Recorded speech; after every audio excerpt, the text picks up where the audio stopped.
নমস্কাৰ বন্ধুসকল, সানি টেকনলজি ইউটিউব চেনেলটোলৈ মই সানি আপোনালোক সকলোকে পুনৰবাৰ স্বাগতম জনাইছোঁ।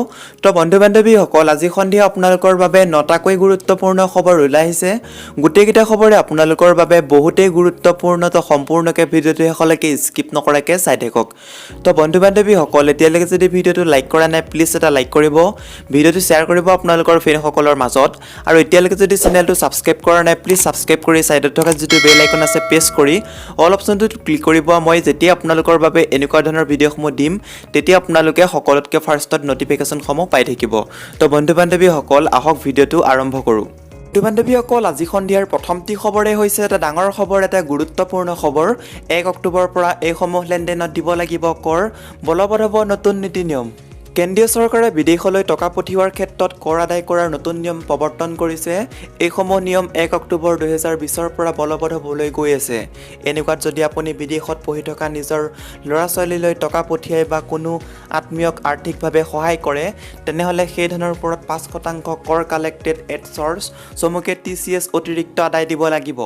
ফাইনেন্স এক্ট 2020ৰ মতে ৰিজাৰ্ভ বেংকৰ মতে লিবাৰেলাইজড ৰেমিটেন্স স্কিমৰ চমুকে LRS অধীনত বিদেশলৈ টকা পঠিয়াব বিচৰা ব্যক্তিয়ে TCS আদায় দিব লাগিব।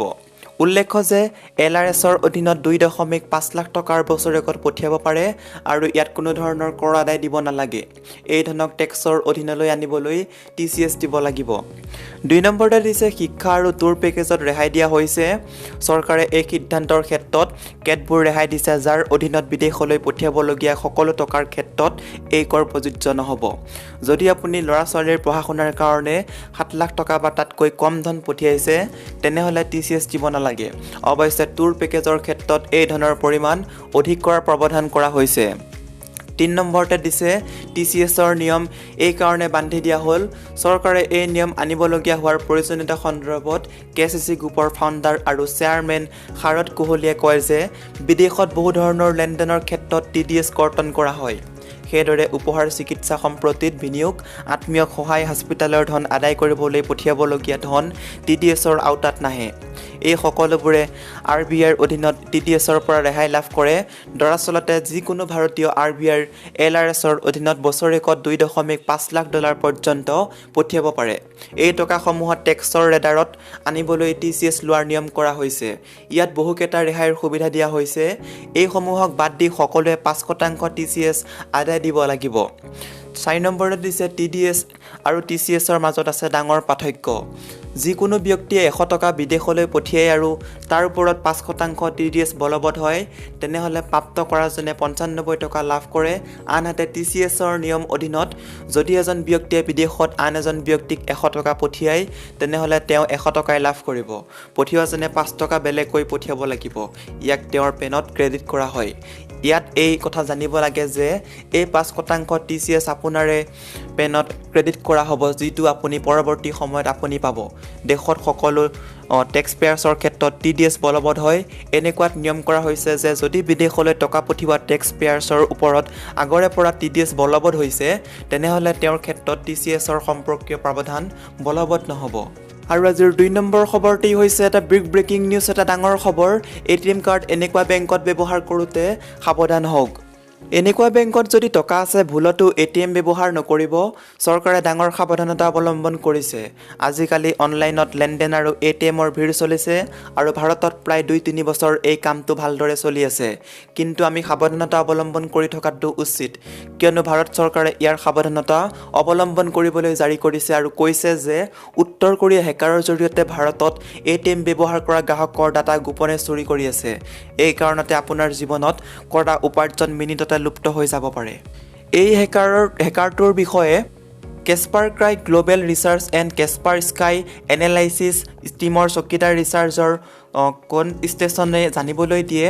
তেওঁ নিজৰ এটা প্ৰমাণিত কৈছিল যে ভাৰতীয় ATM ব্যৱহাৰ কৰা গ্ৰাহকৰ হেটাৰ এটেক লেজাৰেছ গ্ৰুপৰ দ্বাৰা কৰি আছে আৰু এই গ্ৰুপটোৰ এটাই মতলব যে পইচা সৰবৰাহ কৰা। এই গ্ৰুপটোৰ সাধাৰণতে ডাঙৰ বেংক অৰ্থাৎ SBI, union bank of India, Punjab national bank ইত্যাদিত নজৰ দি আছে। এই গ্ৰুপটোৱে 2018ৰ পৰাই ভাৰতীয় ATM ব্যৱহাৰ কৰা গ্ৰাহকক নজৰ দি আছে।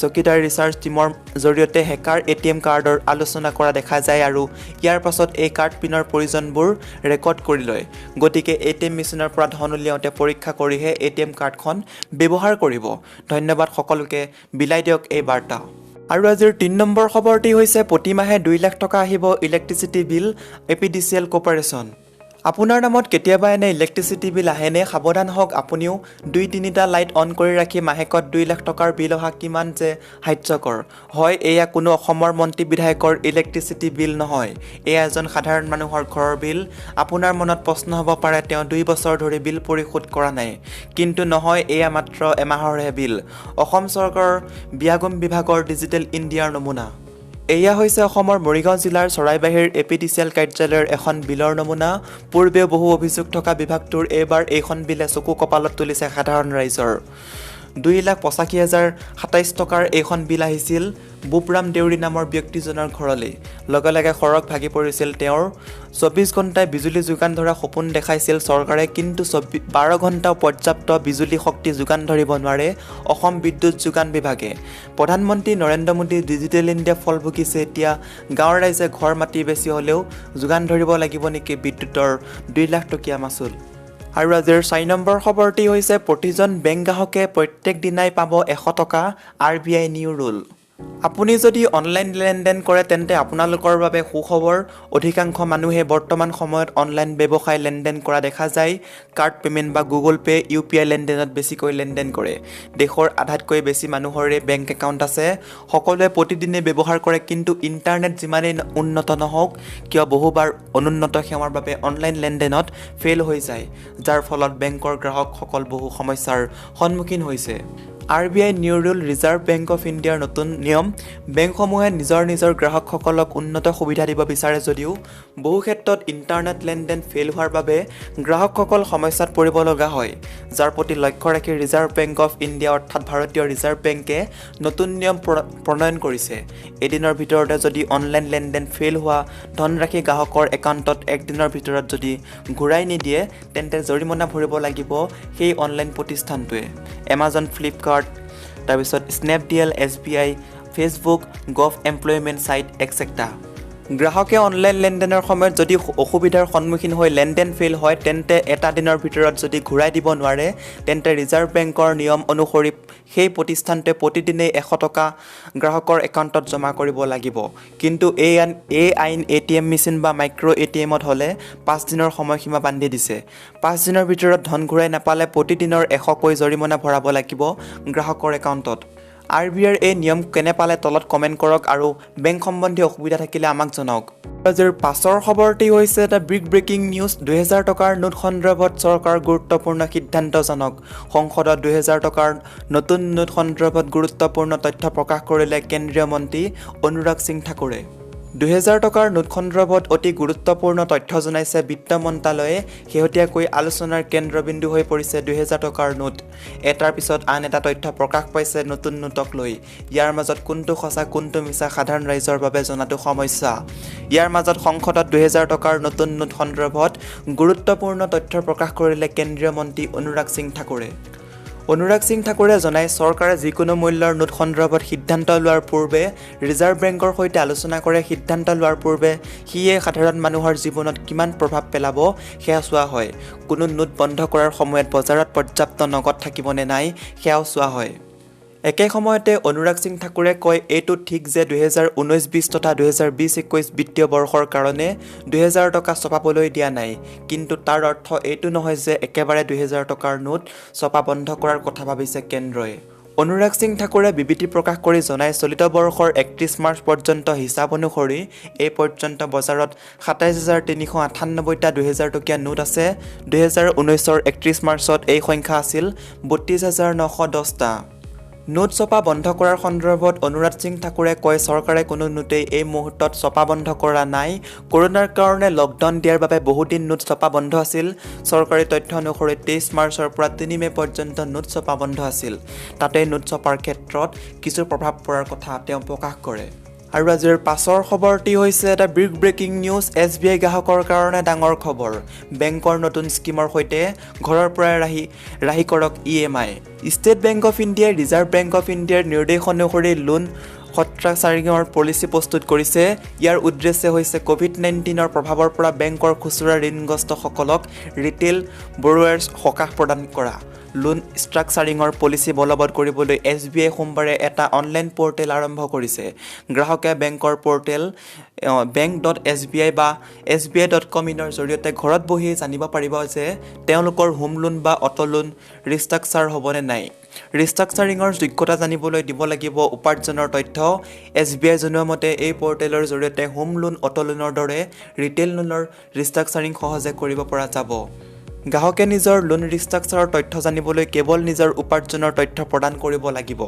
উল্লেখ্য যে RBIৰ লোন ৰিষ্ট্ৰাকচাৰিঙৰ ফ্ৰেমৱৰ্কৰ অধীনত সেইসকল ঋণগ্ৰস্তকে লোন ৰিষ্ট্ৰাকচাৰিঙৰ যোগ্য যিসকলৰ লোন একাউণ্টত ট্ৰেণ্ডাৰ শ্ৰেণীৰ অধীনস্থ। ইয়াত সেইসকল গ্ৰাহক আহিব যিসকলে লোন পে'মেণ্ট 1 মাৰ্চ 2020লৈকে 30 দিন বা তাতোতকৈ অধিক ডিফল্ট কৰা নাই। লগতে সেইসকল ঋণগ্ৰস্ত যিসকলৰ উপাৰ্জনত কৰোনা সংকটৰ প্ৰভাৱ পৰিছে।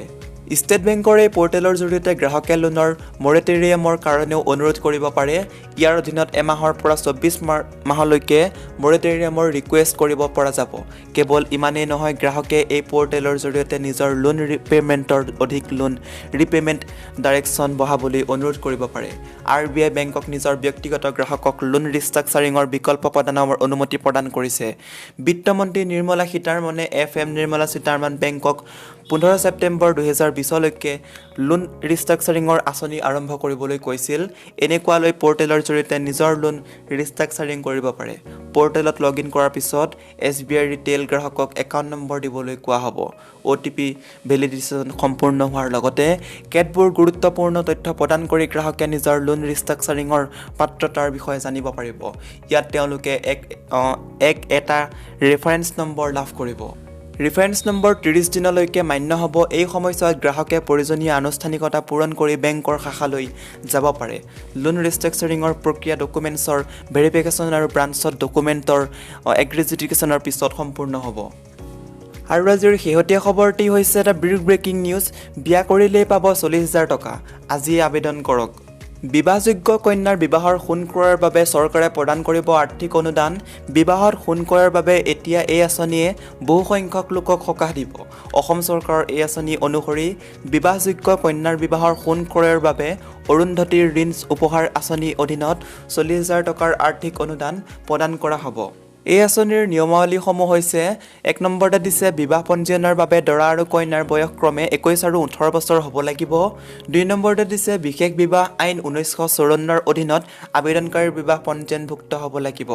3 নম্বৰতে দিছে 1 ডিচেম্বৰ 2019 অথবা তাৰ পাছত হোৱা বিবাহ আৰু 1 জানুৱাৰী 2020 অথবা তাৰ পাছত হোৱা পঞ্জীয়নৰ ক্ষেত্ৰত এই আঁচনি প্ৰযোজ্য হ'ব। 4 নম্বৰতে দিছে আবেদনকাৰী কন্যাৰ পিতৃ মাতৃৰ বাৰ্ষিক আয় 5 লাখ টকাতকৈ কম হ'ব লাগিব। 5 নম্বৰতে দিছে কন্যাৰ প্ৰথম বিবাহৰ ক্ষেত্ৰত এই আঁচনি প্ৰযোজ্য হ'ব। 6 নম্বৰতে দিছে দৰা কন্যা দুয়োগৰাকী হাইস্কুল শিক্ষান্ত পৰীক্ষা অথবা সমপৰ্যায়ৰ পৰীক্ষাত উত্তীৰ্ণ হ'ব লাগিব। আদিবাসী আৰু চাহ জনজাতিৰ লোকৰ ক্ষেত্ৰত কোনো ধৰণৰ ন্যূনতম শিক্ষাগত অৰ্হতাৰ প্ৰয়োজন নাই। এই আঁচনিয়ে বিবাহত সোণ ক্ৰয়ৰ ক্ষেত্ৰত বহু লোকক সকাহ প্ৰদান কৰিব বুলি আশা কৰা হৈছে। উল্লেখযোগ্য যে বিশেষ বিবাহ আইন 1954ৰ অধীনত বিবাহৰ আবেদন কৰোঁতে অৰুন্ধতীৰ ঋণ উপহাৰ আঁচনিৰ বাবেও আবেদন কৰাৰ সুবিধা উপলব্ধ হৈছে। সম্পূৰ্ণ নিৰ্দেশনাৱলী আৰু অনলাইন আবেদনৰ বাবে এইটো এটা লিংক দি দিছে, আপোনালোকে নিশ্চয় দেখিছে। revenue.assam.nic.in অৰুন্ধতীত চাব পাৰিব, তাত গৈ আপোনালোকে আবেদন কৰিব পাৰিব। তো বন্ধু বান্ধৱীসকল, আজিৰ এই ভিডিঅ'টোৰ মাধ্যমেৰে আপোনালোকক বহুকেইটা গুৰুত্বপূৰ্ণ খবৰ দিব চেষ্টা কৰিলোঁ। যদি খবৰকেইটা শুনি ভাল লাগিছে, লাইক কৰিব, শ্বেয়াৰ কৰিব, চেনেলটো ছাবস্ক্ৰাইব কৰি ছাইডত থকা বেল আইকনটো প্ৰেছ কৰিব একেবাৰে নাপাহৰিব এনেকুৱা ধৰণৰ ৰেগুলাৰ খবৰসমূহ পাই থাকিবলৈ। তো বন্ধু বান্ধৱীসকল, আজিলৈ বাই বাই। আকৌ এটা নেক্সট ভিডিঅ'ত লগ পাম। জয় আই অসম।